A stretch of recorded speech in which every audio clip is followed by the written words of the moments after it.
자, 오늘 말씀 가운데는 이제 귀한 영 바울 사도가 명령을 내가 너를 명하노니 하고 이 명령을 지키라. 그리고 하나님 앞에서 주 예수 그리스도 앞에서 그리고 주님 안에 나타나실 때까지 흠없고 책망받을 것 없이 이 명령을 지키라. 아주 명령을 하고 있습니다. 귀한 영 바울 사도가 믿음의 아들이면서 후배 동역자입니다. 동역자에게 명령하는 명령입니다. 동시에 오늘 우리 오고 오는 시대에 정말 하나님 아래서 믿음으로 살고 있는 우리가 구속받은 백성으로서 오늘 우리가 사는 모든 사람을 향해서 명령하는 명령이기도 합니다. 이런 진리를 우리들이 생각할 때마다 현재 어떻게 이렇게 명령을 할 수가 있을까? 물론 이제 우리가 디모데후서 4장 같은 데 보면 명령, 아주 엄히 명령하노니 하고 얘기를 합니다. 근데 여기서도 명령한다 한 말을 합니다. 우리가 일반적으로 누가 권면한다 한 말과 명령한다는 말은 전혀 차원이 다르죠.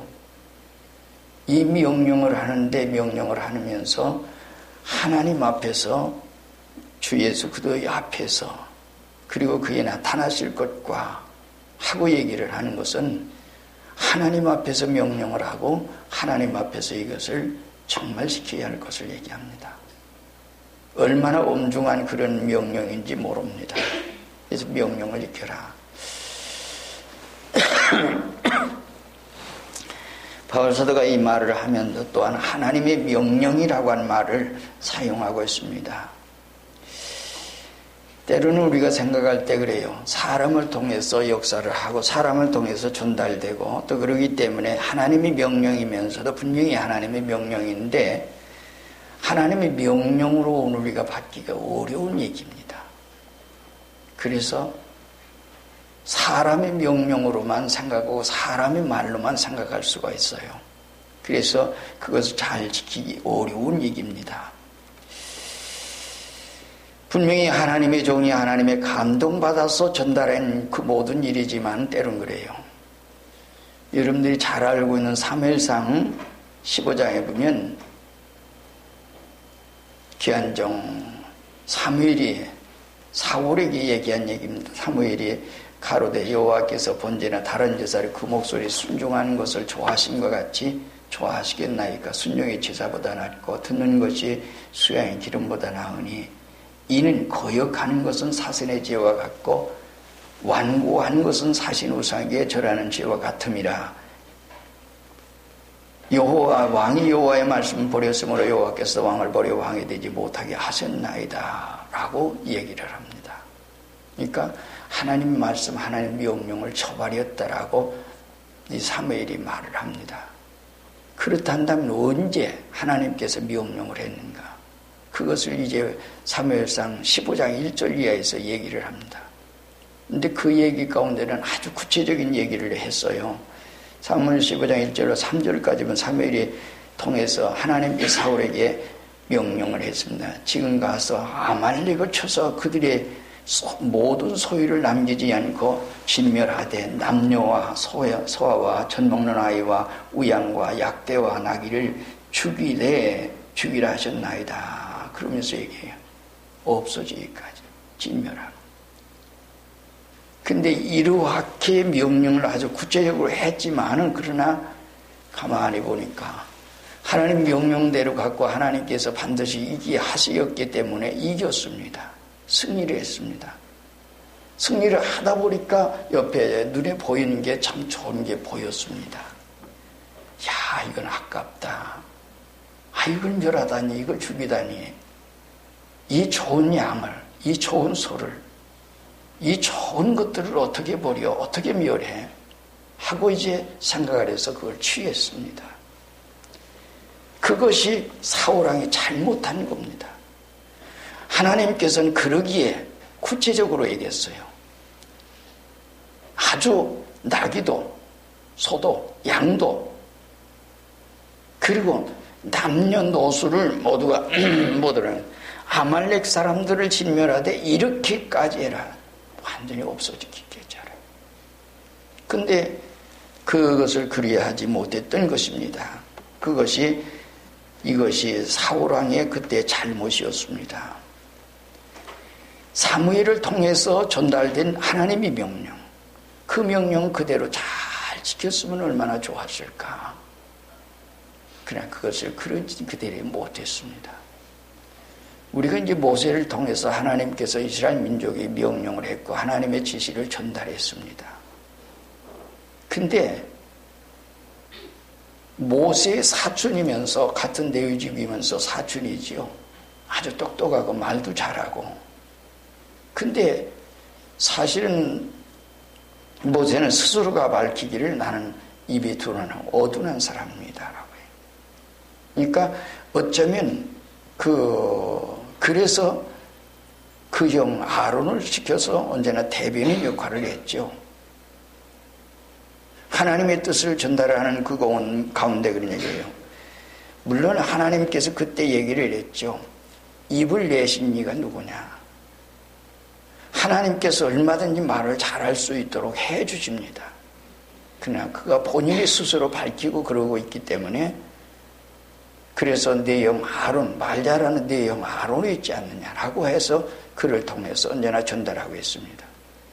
근데 하나님의 뜻을 전달하는데 고라라고 하는 사람은 불순종했습니다. 그러다 죽었어요. 그게 어디예요? 민수기 16장에 보면 아주 은혜예요. 그래서 고라를 중심해서 250명이 하나님을 거스렸고 결국에 그 거스린 것은 모세를 거스렸죠. 그러나 모세를 거스린 것이 모세가 아니에요. 하나님의 뜻을 거스린 일이 돼서 결국에 하나님께서, 그래서 모세가 얘기를 하죠. 지금까지 하나님께서 정죄하시고 하나님께서 죽이신 그런 방법으로 하시지 않고 특별한 일을 땅이 그대로 입을 벌려서 그들의 모든 가족을 삼키게 하는, 그래서 가족과 함께 재산이 모두가 그대로 멸망하게 된 것이 민수기 16장입니다. 그게 똑똑해서 말도 잘 못하는 주제에 자기가 왕이나 된 듯이 하고 얘기하는 겁니다. 우리들이 이 세상에서 가장 이제 어려운 얘기가 뭔고 하니 가깝기 때문에 그래요. 잘 알기 때문에 그래요. 예수님께서 그래서 마태복음 13장에 보면 비유로 말씀하시고 7가지 비유를 말씀해 주셨는데 그러고 어디로 갔는가? 고향에 돌아가십니다. 고향에 돌아가서 이제 말씀을 전하시고 능력을 행하시고 그럴 때에 고향 사람들이 한 얘기입니다. 마태복음 13장 53절에 보면 예수께서 이 모든 비유를 마치시고 거기를 떠나서 고향으로 돌아가시니 가사 저희에 당해서 가르치신 저희가 놀라 이르되 가로되 이 사람이 이 지혜와 이런 능력이 어디서 났느냐. 이는 그 목수의 아들이 아니냐. 그 못지는 마리아 그 형제들은 야고보 요셉 시몬 유다라 하지 않느냐. 그 누이들은 다 우리와 함께 있지 아니하냐. 그런데 이 사람이 이 모든 것이 어디서 났느냐 하고 예수를 배척한지라. 그래서 예수께서 저에게 말씀하시되 선지자가 자기 고향과 자기 집에 의해서는 존경을 받지 않음이 없느냐 하시고 저의 믿지 않음을 인하여 거기서 많은 능력을 행치 아니하시니라 그랬습니다. 왜요? 가족이 함께 있고 가족이 자라는 모습을 봤고 그의 생활 모든 모습을 다 봤습니다. 그렇기 때문에 배척해요. 예수님 목수의 아들이었죠. 지금까지 30년 동안이나 말이야 가정에서 가족 돌보는 하고 그렇게 했어. 그런데 아니 저런 능력이 어디서 저런 지혜가 나오고 저런 능력이 나오는 거야 하고 배척하는 겁니다. 그래서 사실은 함께자는 제가 이제 잘 알고 있는 하나 얘기를 조금 한다면 제가 중량교회에 있을 때 얘기입니다. 거기에서 자랐어요. 주일학교에서 이제 가르쳤죠. 먼저 이제 있는 사람들이 가르쳤잖아요. 근데 그가 이제 나중에 보니까 성장해서 아주 굉장히 똑똑했어요. 물론 학교는 연세대학교 다녔고 노래도 잘하고 음악을 잘해서 지휘를 굉장히 잘했어요. 그래서 모든 면에서. 그래서 성가대 지휘를 하는데 그 교회 집사님인데 함께 주일학교 때 가르친 사람인데 그러다 보니까 가르친 사람이라고 그래서 가르친 사람이 앞에서 지휘한다고 하는 면에서 생각할 때 성가대원이면서 성가대를 앉는 거예요. 그런 모습을 보면서 참 안타깝다. 그 지역 안에서 중량교, 면목동, 이 지역, 망우레 이 지역 안에서 찬양대회를 할 때도 그 교회가 1등을 했어요. 그만치 주의를 잘했어요. 똑똑한 사람이었어요. 나중에는 그 교회에서 결국엔 배쳐가 그래서 그러니까 그 똑똑한 그 사람을 어디서 데려가려고 그래요? 큰 교회에서 데려가려고 하죠. 영락교에서는. 나중에는 결국에 그 교회에서 후임자로 이렇게 했었는데 결국에 영락교로 갔다가 영락교에서 미국으로 갔다가 그리고 와서 지금 저쪽에 좀 있습니다. 거기서 개척가 큰 교회를 이루어서 생활을. 왜 이 말을 적어하는 거 아니? 우리의 생활 속에 가장 중요한 것은 말씀을 바로 받지 못하는 이유는 뭔가니? 가족이기 때문에, 때로는 형제이기 때문에, 친척이기 때문에, 또는 함께 자란 사람, 함께 생활했던 사람이기 때문에 그것을 받기가 어려운 이런 상황 가운데 있는 것이 이 생활했다. 그래서 고라도 그러한 속에 있다 그런 얘기입니다. 그러나 참 바로 깨달은 사람들은 그것과 상관없이 그 명령을 그대로 얘기해요. 그래서 하나님이 명령을 하나님께서 이렇게 전달하고 하는 그 일을 하나님 명령으로 바울사도가 데살로니가 전서 2장 13절은 얘기했죠. 너희가 우리에게 받을 때 하나님의 말씀 받을 때 사람의 말로 받지 아니하고 하나님의 말씀으로 받으니 진실로 그러하다. 이 말씀이 너희 속에서 역사하고 있다라고 얘기를 하고 있습니다. 그러므로 오늘 우리의 생활 가운데는 하나님의 명령을 명령으로 받고 진리를 들을 때 그렇게 들을 수 있었으면 그게 벌써 복이에요. 그러면 그 명령대로 작든 크든지 내가 그 명령대로 살아갈 수가 있어요. 그런데 우리는 인간적인 어떤 것이 우리의 마음속에 자리 잡고 그래서 그 명령대로 듣기가 어려운 때가 우리가 많습니다. 그래서 명령대로 주면 고라라고 하는 사람도 나쁜 뜻이지 아니었어요. 그러나 그러한 속에 있다 보니까 그렇게 되고 결국엔 그로 인해서 하나님의 뜻을 거역해서 결국엔 그들과 함께 망하고 말았던 것을 봅니다. 그리고 여기서 얘기하는 것은 명령을 지킬 때 어떻게 해요? 흠도 없고 점도 없이 주님 재림해 줄 주님 만날 때 그때 얘기해요. 우리가 늘 저가지만은 하나님 말씀대로 걸어가는 거예요. 주님 만났을 때 우리가 흠이 있어봐요. 부족이 있어봐요. 우리가 아무리 잘했더라도 만약에 주님 만났을 때 얘기해요. 그래서 매일 매 순간에 우리의 부족을 때로는 가다가 실수가 있고 연약이 있을 때는 회개해야 합니다. 그리고 용서해 주세요. 힘 주세요. 그리고 나로 하여금 하나님의 진리대로 그대로 받고 그대로 생활할 수 있도록 내 생각을 버리세요. 버리지 않을 때 절대로 하나님의 말씀은 그대로 받을 수가 없도록 되어 있습니다. 그것이 바로 오늘 올바로 명령을 지켜서 살 수 있는 그런 모든 일이 되어집니다. 우리가 이제 흠도 점도 없도록 이렇게 얼룩도 없도록 그렇게 얘기를 하죠. 그래서 얘기하는데 순수하고 깨끗하고 정결한 얘기인데 우리가 야고보서 1장 27절 하나님 앞에서 정결하고 더러움이 없는 경건은 곧 고아와 과부를 그 환난 중에 돌아보고 자기를 지켜 세속에 물들지 아니한 이것이니라. 우리가 인간적으로 생각하면 이런 얘기를 우리가 많이 성경에서 얘기했어요. 베드로전서 1장 19절에는 오직 흠없고 점없는 없이 어린 양 같은 그리스도의 보배로 피로 한 것이니라. 구속받은 것이. 그리고 베드로전서 3장 14절 그러므로 사랑하는 자들아 너희는 이것을 바라보나니 주 앞에서 점도 없고 흠도 없이 평강 가운데서 나타나기를 힘쓰라. 우리가 재림의 주님 만났을 때 우리가 이제 매 순간마다 그 생각을 하세요. 그리고 오늘 우리가 이 시간 주님 오신다 하더라도 흠도 점도 없는 우리가 되어야 합니다. 내 생각이 있으면 절대로 말씀대로 그렇게 되어질 수 없어요. 그 다음에 기약이 이르면 나타나실 거다. 때가 되면 얘기해요.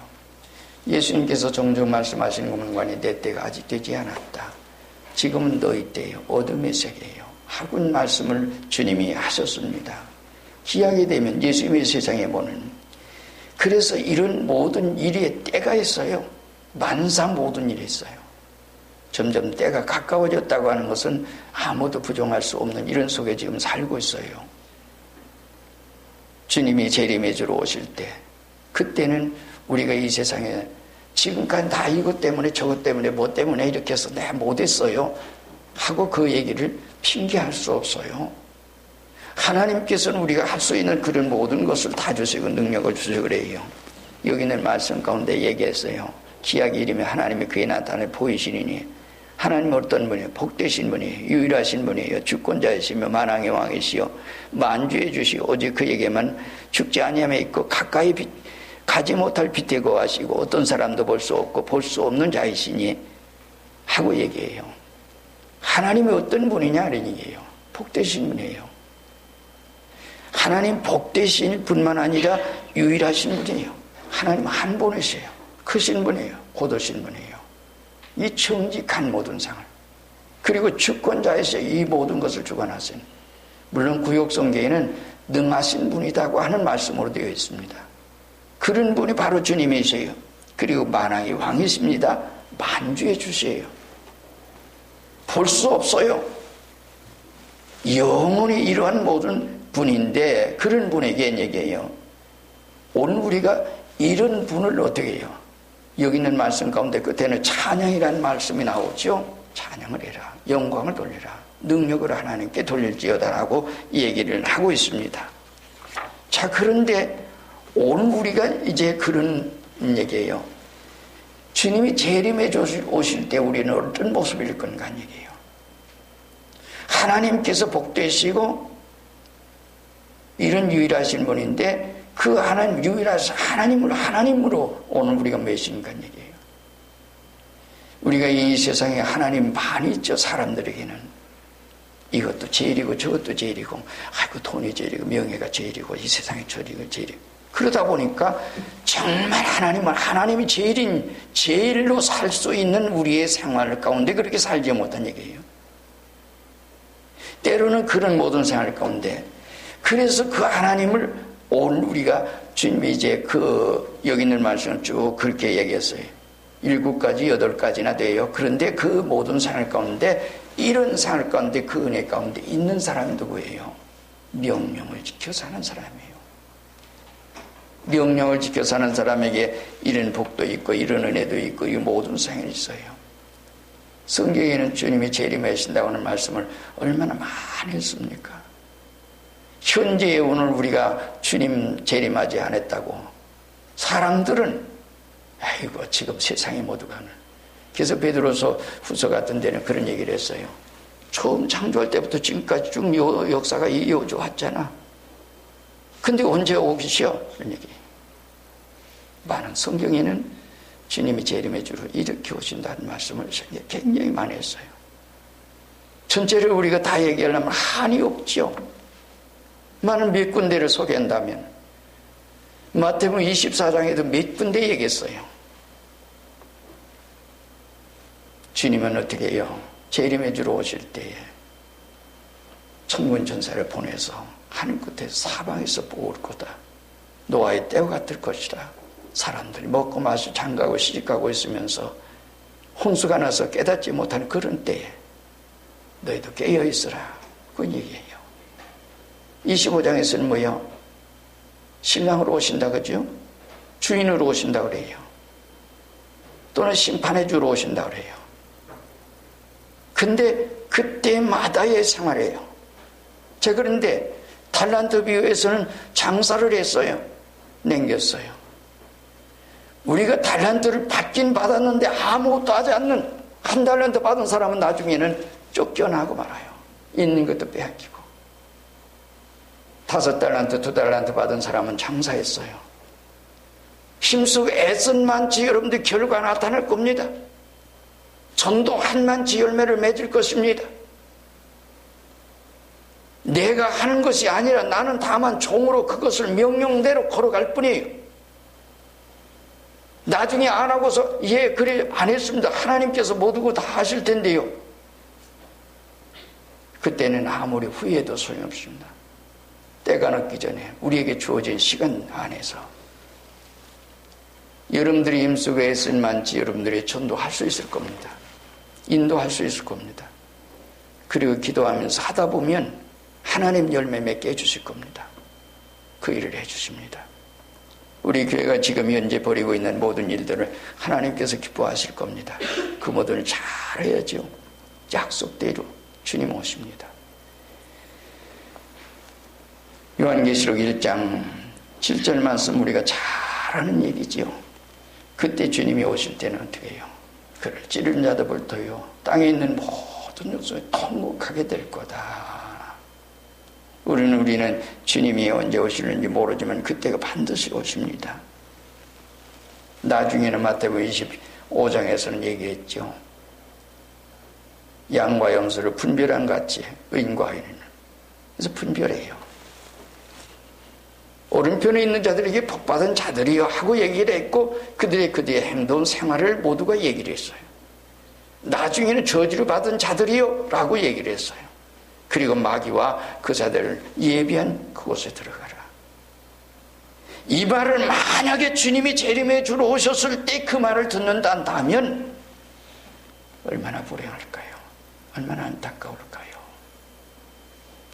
그 말을 듣지 않도록 우리는 오늘을 청소하세요. 전도하세요. 기도 생활하세요. 말씀 읽으세요. 말씀대로 걸어가세요. 그러면 반드시 여러분들을 잘했다 칭찬을 듣는 똑같은 칭찬을 했어요. 마지막에 찬양을 합니다. 찬송을 해라 그랬어요. 여기 있는 말씀 찬송으로 끝나죠. 그에게 존귀와 영원한 권능을 돌지어다. 아멘하 그럽니다.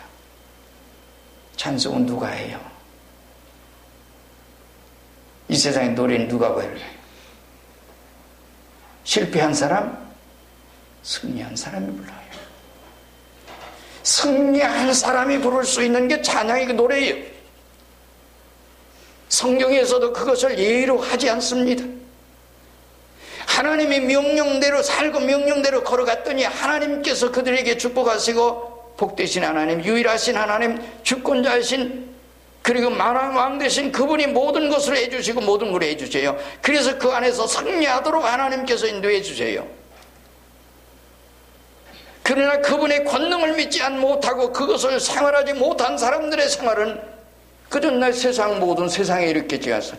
하나님 믿고 걸어가고 믿고 생활하고 믿고 생활할 때 하나님께서 그 일을 열매 맺게 해주세요. 그리고 하나님께서 잘했다 칭찬하세요. 이런 사람들을 하나님께서 요한계시록 7장에서는 인쳐주세요. 인쳐주세요. 인치시고 아무리 환난 가운데라도 그들을 지키시고 하셔서 14장에서 노래를 부르게 하세요. 그 노래를 부르는데 그 새 노래는 누가 불러요? 14만 4천인 밖에는 아무도 능히 이 노래를 별 적 없더라. 14장 3절에 저희가 보좌와 네 생물과 장물 앞에서 새 노래를 부르니 땅에서 구속을 얻은 14만 4천인 밖에는 이 노래를 배울 자가 없더라. 이 사람들은 여자로 더불어 더럽히지 아니하고 정절이 있는 자라. 어린 양을 어디로 인도하든지 따라가는 자며 사랑 가운데서 구속을 받아 처음 익은 열매로 하나님과 어린 양에게 속한 자들이더라. 그 입에는 거짓말이 없어요. 흠이 없어요. 없는 자들이라. 이처럼 이렇게 이런 사람들에게 노래할 수 있습니다. 여러분들이 승리했을 때 하나님 앞에 노래를 부를 수 있고 영원한 나라에서 영원히 하나님 찬양하게 됩니다. 우리가 하나님 앞에 가면 그때는 찬양밖에 없어요. 영원히 하나님을 찬양하게 되는데 승리한 사람이지 승리하지 못한 사람에게 승리 찬양. 명령대로 걸어갔고 명령대로 걸어가는 사람들에게 하나님 인쳐주시고 오늘도 함께 해주시고 역사하셔서 열매 맺게 해주시고 승리하도록 하나님 인도하세요. 그분이 오늘도 역사해 주세요. 그분 안에서 여러분들이 그 명령에 더 살려고 노력해보세요. 작지만은 힘써보세요. 그때에 역사하시는 건 우리가 아니에요. 입을 여는 건 우리지만 우리의 입을 열어서 그 일을 역사하시는 분은 열매를 맺게 하시는 분 하나님이세요. 그 일을 하시는 분, 복되신 분, 능하신 분, 권노이신 유일하신 분, 만왕의 왕 되신 분, 이분이 모든 것을 이렇게 하셔서 그 일을 하게 하시고 그리고 잘했다 칭찬하신 분이 그분이십니다. 그분 안에서 영원히 찬양할 수 있는 우리가 되어야 합니다. 만약에 그분에게서 그 찬양을 승리하지 못하면, 믿음으로 정말 그리 하지 못하면 나중에 아무리 노래를 하고 싶어도 할 수가 없는 걸 어떻게 해요? 할 수가 없는. 그러면 노래를 할 수 있는 것도 그분 안에서 이런 노래를, 이런 찬양을 할 수 있는 여러분 되시기를 여러분 축원드립니다. 다 같이 한 목소리 기도합니다. 우리 명령대로 사세요. 성경대로 사세요. 성경 읽으세요. 그리고 말씀 깨닫는 대로 여러분들 실천하세요. 그 말씀대로 걸어가 보세요. 반드시 열매를 맺게 될 겁니다. 그리고 찬양할 수 있을 겁니다. 이런 역사가 여러분 모두에게 있으리를 여러분 축원드립니다. 다 같이 한 목소리 기도합니다.